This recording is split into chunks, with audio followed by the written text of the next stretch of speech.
Going into the new year, the fight between the British Empire and the associates of Lyndon LaRouche continues to escalate around whether to keep propping up this dead financial system through continued bailouts, through the lowering of interest rates and economic stimulus packages, or whether to put the current system through a bankruptcy reorganization and institute Lyndon LaRouche's new Bretton Woods Agreement between Russia, China, India, and the United States.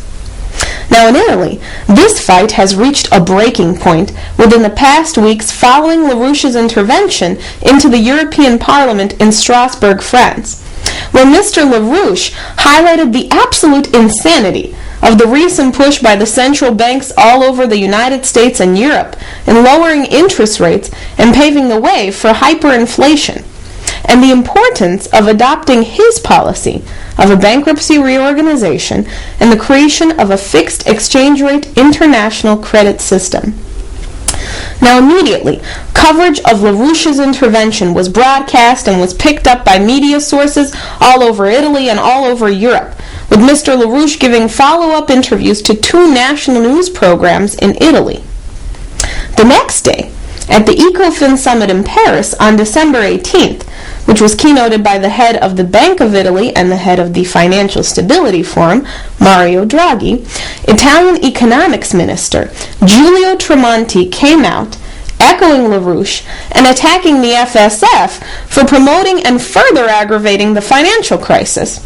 Tremonti criticized the lowering of the U.S. Federal Reserve rate to 0% and called it mad to listen to those who, like Draghi and the FSF, haven't understood anything about the crisis. Tremonti said, in relation to the financial crisis, quote, "It is demential to listen and to take lessons from those who did not understand anything or who have understood much and have done everything wrong." End quote. Now today, the FSF is a pivot of Gordon Brown's attempts at saving the bankrupt financial and monetary system. In 1999, on Brown's suggestion, Mario Draghi was appointed the chairman of the Financial Stability Forum. The FSF was created by the British following the long-term capital management crash in 1998, in order to prevent, in former President Clinton's words, a new financial architecture, that is the new Bretton Woods plan of Lyndon LaRouche, from being established. The FSF, in truth, is nothing but a tool of the British-controlled private central bank system. The FSF headquarters are in the Basel office of the Bank for International Settlements, the central bank of central banks, established in 1930 by the British Empire. The BIS is so infamous that the U.S. government wanted to abolish it as part of the Bretton Woods agreements because of its role in aiding the Nazis.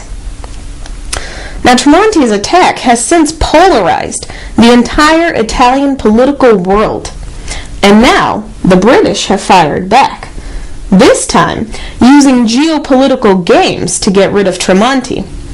The British-backed financier crowd, centered around Draghi, has since run an intense media and political slander campaign, including putting pressure on Prime Minister Berlusconi to call for Tremonti's ouster.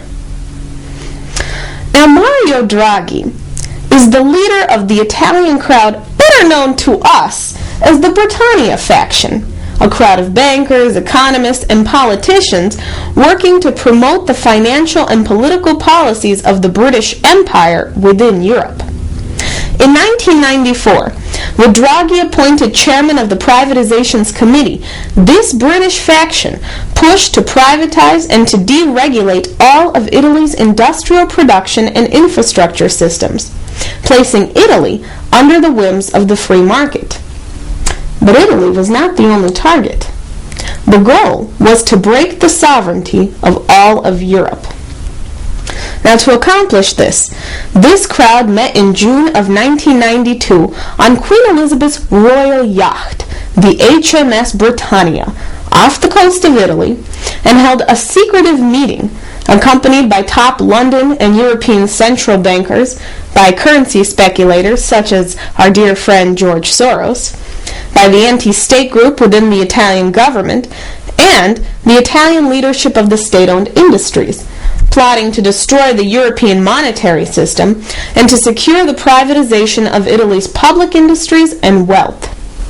Now, Mario Draghi, in his function as Director General of the Italian Treasury Ministry, gave the keynote speech at that gathering, saying that Italy's political system was the obstacle to economic reforms in Italy.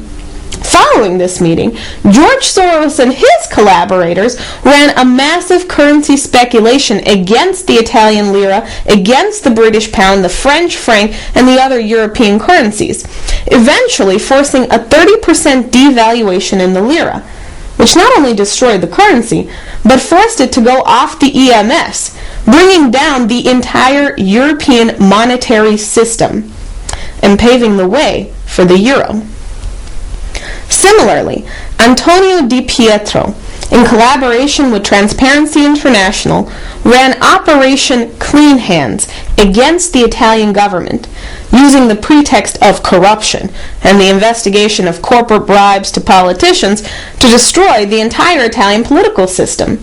As a result of this operation, all of the political parties which had founded the Italian Republic, which had written up its constitution, and which had fought against the system of free trade and globalization, were ousted from the Italian parliament. Others within this Britannia faction have paved the way to hook Europe on the euro and to eliminate the sovereignty of the nations of Europe. This included Alberto Giovannini, who was head of the Giovannini Group at the EU Commission, who not only prepared the transition for Europe to the euro, but was also a manager for LTCM during the 1998 LTCM crisis. And of course, Alberto Alessina, who has shaped the ideology of the separatist factions in Belgium today. Now, since the early 90s, this is the British-led faction that has pushed the system of globalization and of speculation, that has taken down the entirety of Europe's industrial and productive capacity, that has collapsed the standard of living of the populace, and has run and funded much of the chaos and terror operations within the European Union. They have no allegiance to any nation or to the promotion of the general welfare of any people, but are instead part of the international oligarchical slime mold, which is running the failing economic system today. So when we speak of this faction around Mario Draghi, we are speaking about the same policies as Gordon Brown's new Bretton Woods, Bretton Woods system. Basically, saving this current financial system, eliminating sovereign nations, and consolidating full control over banking and regulatory institutions worldwide. Now, Lyndon LaRouche and his associates, Tremonti, and the Gaullist traditions around President Nicolas Sarkozy of France represent the only point of reference for those who want to rid Europe and the world of this insane oligarchical system and replace it instead with LaRouche's FDR solution. As we head into 2009, the economic crisis is entering into a more acute phase of the present hyperinflationary collapse. And the real fight in history right now is between the British Empire, that is the continuation of this oligarchical system, which is characterized by a drastic collapse of the population within the next 1 to 2 generations, and Lyndon LaRouche's system of physical economy, which is characterized by an increase in the standard of living and an increase in the potential relative population density of this planet as a whole. The solution today lies with what Lyndon LaRouche and Tremonti are pushing. Without this, the Berlusconi government of Italy and the rest of Europe are finished.